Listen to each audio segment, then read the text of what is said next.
Some of you may not remember this, but back in August 2013, I put up a report on a national anthem sign-off that had subliminal messages in it that looked like the inspiration for the 1980s John Carpenter movie They Live. Take a look. Our national anthem.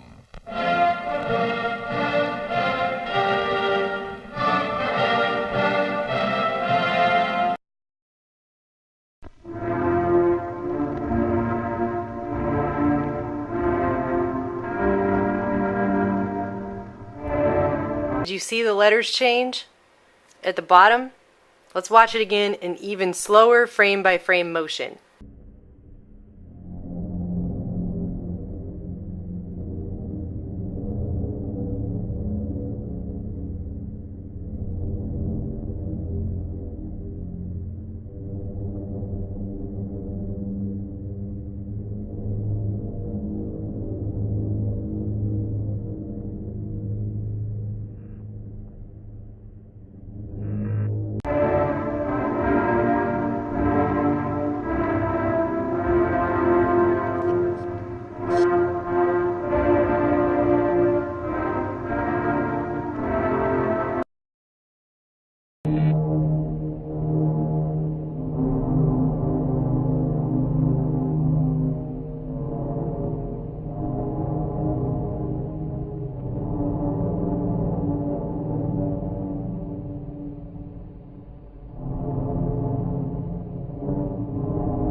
Now you can watch that whole entire video. It's up on our channel and I will put a link to it below.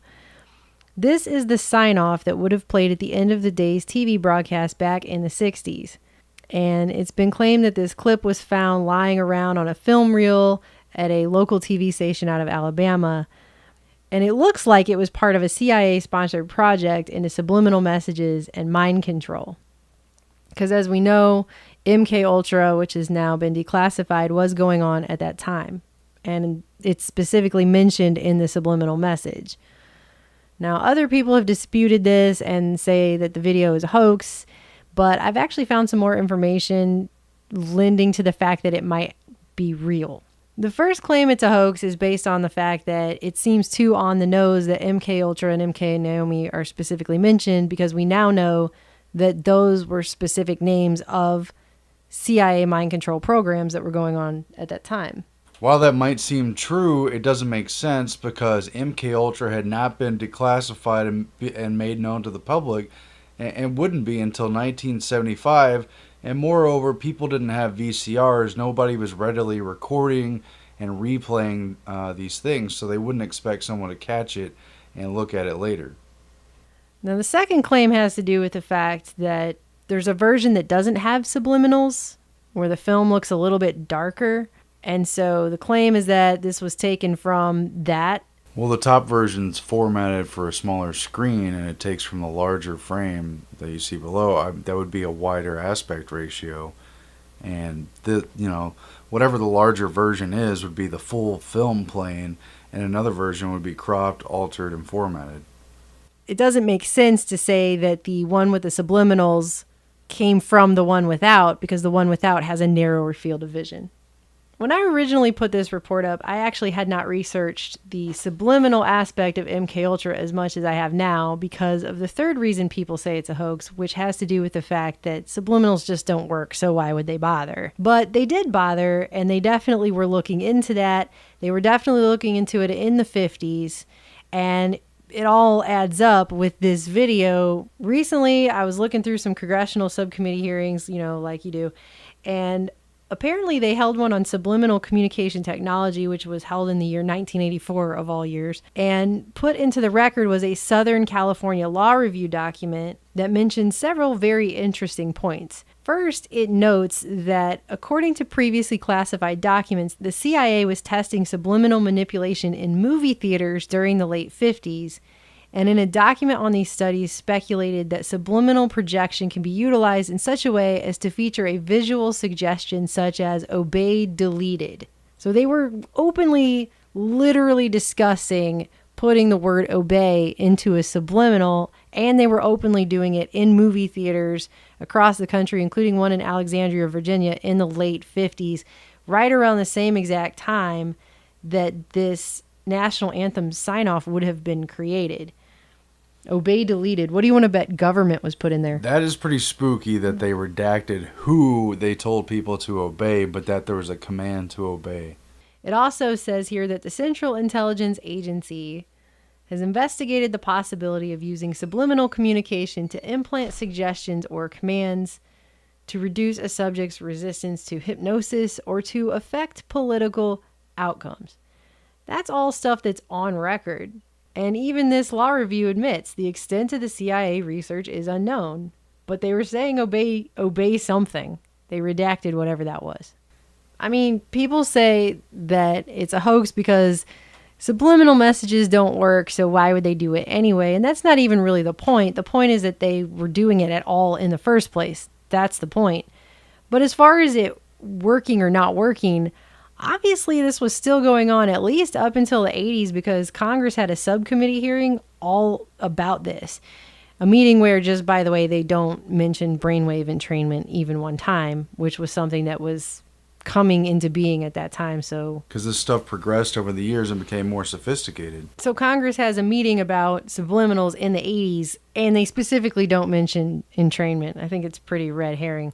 Anyway, what is mentioned in the congressional subcommittee hearing that probably no one paid any attention to at all is the fact that throughout the 70s and during the 80s before this hearing, little black boxes were being put into stores that were playing subliminal, for example, anti-theft messages in one example to customers.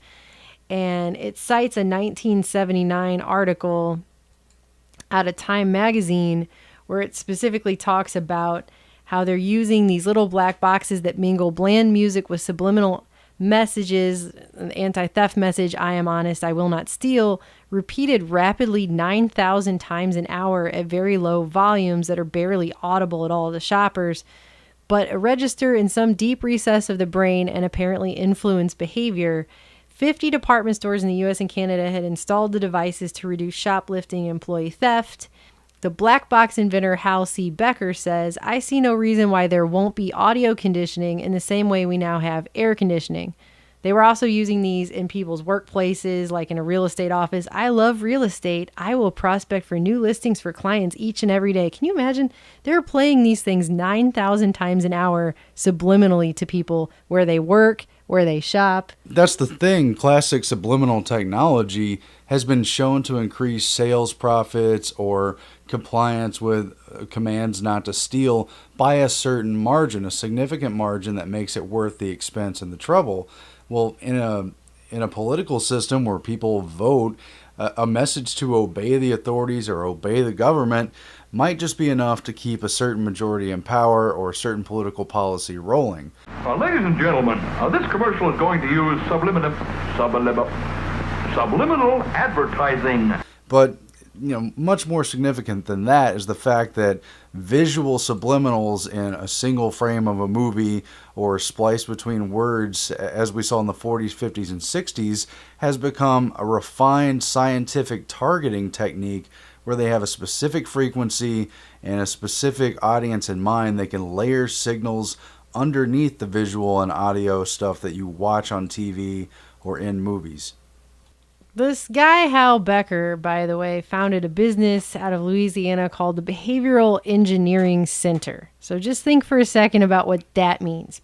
Without trying to make this long video even longer, Becker has co-authored several papers and used to work directly with a neurosurgeon named Dr. Robert G. Heath.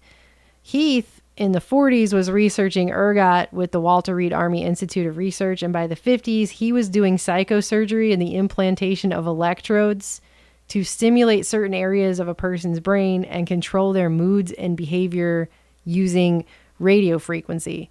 Was definitely on the record an MK Ultra doctor. You know, a lot of those records were destroyed. There's not a way to prove everybody's involvement, but he's the whole time that Dr. Heath and his team, the whole team, by the way, was cleared for top secret clearance with the military and working with this MK Ultra stuff. He was also working with this guy Becker, so it stands to reason Becker was also part of it. Well, what you have is a spy project by the CIA and others that was never fully declassified. We only have a breadcrumb trail, and yet all the pieces link back to this chain of doctors who were involved in mind control research at universities, and it only makes sense that the CIA would be behind deploying this signal if it is real, and if they've got doctors on the payroll who are making great strides in making this technology a reality and marketing it to their own clients, that's pretty significant.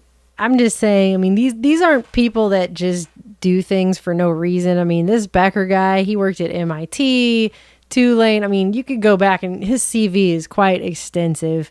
These people were all highly educated people, so you can't tell me that by the 80s, he's randomly doing this for no reason because he doesn't think it works. He's an engineer by trade. He was working in neurosurgery, and he wouldn't be working on subliminal technology for, 30 plus years of his life if it didn't to some extent work and there wasn't other things involved there. And obviously we know the technology is completely moved above and beyond whatever this was. But the point is they were doing it, and there are declassified CIA documents, according to the congressional record, which show that the CIA was literally talking about putting subliminals into things that say obey. Now we have this national anthem, and I don't know, just think about how many times your average American would have seen the sign off. This message was played over and over on TVs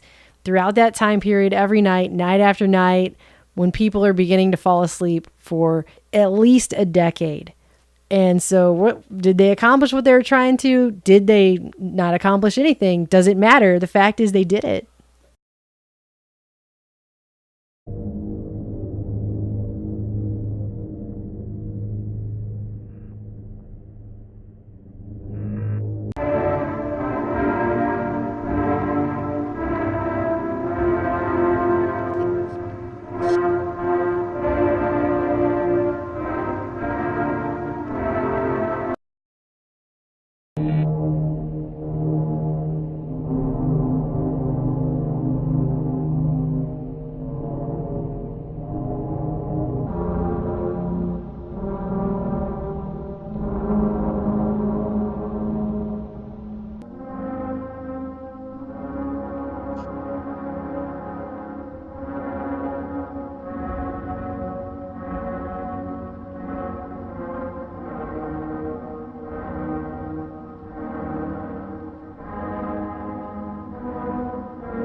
Did you see the letters change at the bottom? Let's watch it again in even slower frame by frame motion.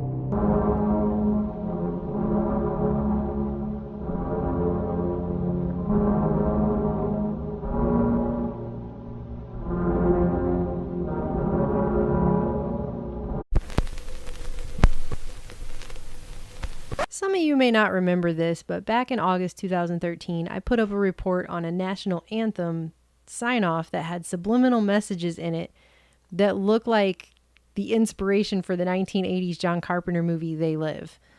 Take a look. Our national anthem.